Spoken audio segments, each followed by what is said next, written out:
Chapter 1. Zen and Rejection Handling. In some occupations, like the publish or perish world of academia, rejection is the norm.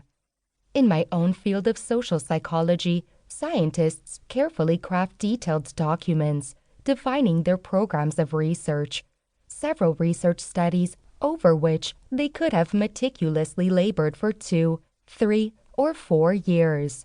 Even after the research itself is finished, the researcher could spend months analyzing and reanalyzing his or her information, and after that, months more writing and rewording the paper to plainly communicate the profound advances contained therein.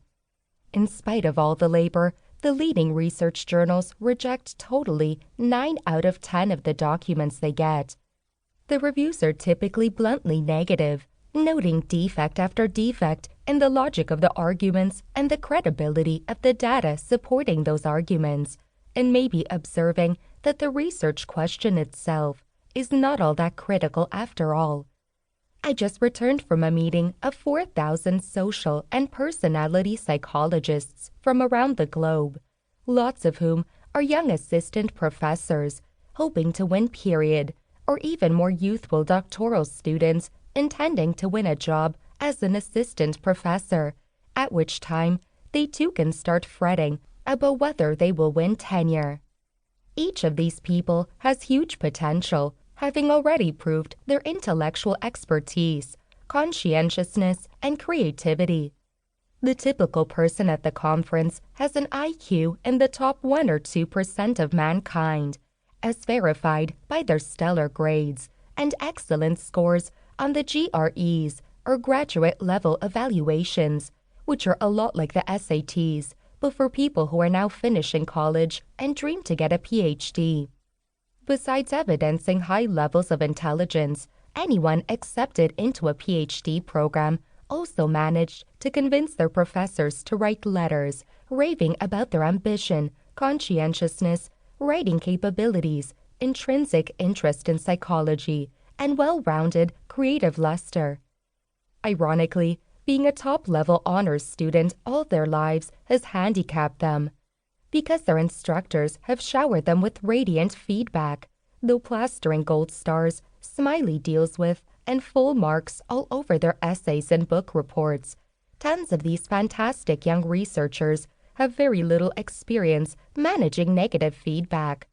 When they submit their first paper to a clinical journal, though, there is a 90% chance that, after waiting for an additional 2 to 4 months, they will be the recipient of an evaluation letter that begins something like, "I have asked 3 experts in the field to assess your paper, and based on the many problems they explain, I'm sorry to notify you that I will deny to publish your paper in the Journal of Personality and Social Psychology." After a lifetime of easy A's, they have worked tougher than they have ever worked previously, only to get a failing grade. Their response is likely to involve some mix of intense shock and psychological pain. I lectured at the opening session of the Society for Personality and Social Psychology's conferences as part of a symposium in which 3 senior scientists talked on the general topic, "What I Dream I Would Understand Then." The seminar was aimed to help those appealing young academics learn something from us experienced elders about how to do well in an academic profession. My talk was entitled, "The Zen of Embracing Rejection." I typically judge the success of my talks by the number of laughs I hear, and by this criterion, the talk worked out. Besides producing a lot of laughter, I actually believe that the talk also created a lot of sighs of relief. This is why.